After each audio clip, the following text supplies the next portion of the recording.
Before I went to architecture school, the school sent me this long list of required supplies, and I spent a lot of money on things that I actually never used. So having practiced architecture for 30 years or so, I thought it'd be fun to revisit that list of must-haves. If I had to go to architecture school again, this is what I would bring. First, let's start with the box. Back when I went to school, I brought a large trunk with me. This is the new and improved version of that. This is the Yeti GoBox 30. So it's about 11 inches wide, 18 inches long, and 9 inches tall inside. And as you open it up here, you can see there's a large compartment in the bottom. It has a removable storage caddy tray here. You can actually buy an extra one of these to fit in here if you want additional organization. There's a pack attic up here, which is just a mesh pocket system. You can fit a laptop in here and various other items. There's also a removable divider that sits in the center of this, which I've taken out here, and you can sort of slide this in and out to divide the interior further if you choose. Now, what I like about this is the flexibility makes storing all of these oddly shaped tools and supplies very easy. Before going to architecture school, it's kind of a mystery to me what the design process was, but it always starts off with documenting the context that you're going to be building or designing in. So I recommend getting a camera. If you can't afford a mirrorless camera and a wide-angle lens, using your phone is just fine. You'll be using this for site analysis, for inspiration, and to document the buildings that you're studying. You'll also need a 25-foot tape. 25-foot tape is something I use every day in practice as I'm measuring out how wide trim needs to be, or mounting height of a window, or verifying existing conditions. Scale and proportion are important skills that you'll be developing as an architect, and using a tape will help you do that. The essential reading and research in architecture school these days, it's all digital, but as you progress, you'll want to build a reference and an inspiration library. And I just like having physical books nearby as I'm designing, and I also use it to reference standards. Now, as we get into the design process, documenting ideas always happens in a sketchbook. You want a sketchbook that fits in your hand, something that's portable. I like a wire-bound one because it lays flat on the desk. I like sketchbooks that have a grid, and you'll see this one has a small white reticle pattern, and all you do to sketch to scale is assign each grid a unit of measurement. So it could be 10 feet, could be 100 feet. This allows you to sketch to scale. Your sketchbook is where you document all of your ideas. Of course, you'll need pens, pencils to do that. Many schools will recommend that you buy a set of fine liner inks. And actually, for inks, I only need 3. One line that's thick, and I like to use a Pentel sign pen for that. Your medium lines on the page will be done with a Sharpie ultrafine marker. And then for thin lines, I like the Pilot Precise V7 and V5. Many people don't like sketching in ink. You'll have your own preferences. If you like sketching in pencil, as I do, I like these mechanical pencils. These are Kurotoga pencils, and actually they have this mechanism at the tip that as you write, it twists the lead. So when the mechanical pencil, you always have a sharp edge here. And of course, you'll want to throw in some extra leads and some erasers. A small click eraser is great for precisely erasing things on the page. If you want to add a splash of color to your drawings, it's nice having some colored pencils and markers for shading and shadow. These are Copics. These are the kind of premium choice. They're alcohol-based markers. They allow you to blend and shade and shadow on your drawings. When you're choosing colors for all of these, choose things that match with architectural materials or site colors, greens, yellows, blues, things like that. I keep it all in a pencil case, and this one's made by Belroy. It's my favorite. It lies flat and open on your desk, and you can zip it up, keep things all organized, and the loop allows you to hook it to your backpack, easily grab and go. And you also want to pick up a roll of tracing paper. This is just an inexpensive translucent paper. We use this a lot in the studio. I use this as a professional every single day. Comes in a variety of colors. I prefer the white. This is meant to lay over an existing drawing and iterate and refine your designs.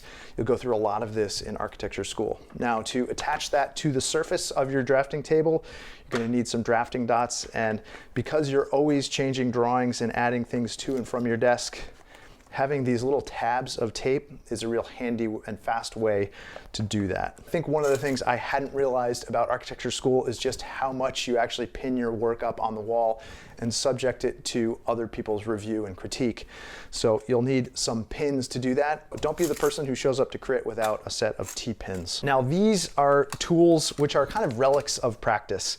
The T-square, the triangle, circle templates, things like this. These are probably tools you're going to be using in school, but your school will dictate the amount of hand drafting that you're doing. So these I look on with some fondness, but they're nothing that I've used in my 30 years of practice. You will, however, need an architectural scale. You'll probably need an imperial and a metric one, depending on where you're going to school. You'll use this for model building and scaling drawings. Now, model building is something that I still actually do today in my practice. And for that, you'll need a couple of cutting implements, and I prefer the Olfa L2. This is a utility knife, and it fits nicely in the hand. Many schools will recommend you get an X-Acto knife with number 11 blades, and this is sort of a pencil style cutting implement. I prefer this because it has these snap-off blades, so every time you snap them off, you have a fresh cutting edge. And I like to say the quality of the model is directly proportional to the number of blades that you use to create it. So always keep a sharp edge. These snap-off blades are great. You'll need some cutting edges to cut against. Popular are these cork-backed rulers, and they come in a variety of sizes. You'll want a 6, 12, 24. The one problem with these is that the blade can skip up and over, and you'll see the first aid section in the first year section of architecture school is pretty large because there's a lot of cutting accidents. One thing to help prevent that is this Illuma cutter. So this is a nice version of that ruler where you can protect your hands here. You can see it has a little lip and a ridge, which keeps the blade from skipping up and over. Add to that a set of stainless steel scissors. This is great for modifying your models in place. I showed up to architecture school my first year not having a pair of these. It's probably the most borrowed tool of my first year. Now, as you're cutting, you don't want to be cutting on your drafting table, your work surface, because that's going to create bumps in the drawings. You'll need a self-healing cutting mat. Many schools will recommend you buy a large cutting mat, 36 inches wide. I like to have two smaller ones. This is a 12 by 18 and an 18 by 24. And this just allows you to put them side by side, tape them together to create a larger surface. You'll also need glue for your models. I recommend two types, hot glue and white glue. I like Elmer's because it dries to a clear matte finish. It doesn't dry as quickly as something like hot glue though. So if you're trying to glue a rough cardboard model together or some wood strips, having a hot glue gun is a must. Learning to use it so that it's not messy, you can actually create some really beautiful, highly detailed models. These little model shop trays are nice for holding model materials. We have tweezers, wire cutters, clamps, extra blades, and various other rules for cutting things. This is just something you can build over time. You don't have to buy all of these things right away. Now, the last couple of items here, we'll talk about technology. I use my iPad every single day. I use it to sketch and Procreate. I use it for client presentations. Might be a little bit of a splurge for a new architecture student, but learning to incorporate an iPad or a tablet into your workflow is going to be a skill you can really market to your future employers. Not a replacement for a laptop. I won't talk about laptops today because it's a technology that's always changing. Every school is going to have different requirements. It's probably not going to be Mac-based though. Most of the softwares that we use as architects run on a PC. Check with your school, and as you're buying a laptop, I always like to go for a slightly smaller screen if it allows you to afford a better processor, more RAM, and a better graphics card. So pay attention to those things. These are really graphic intensive programs that we run.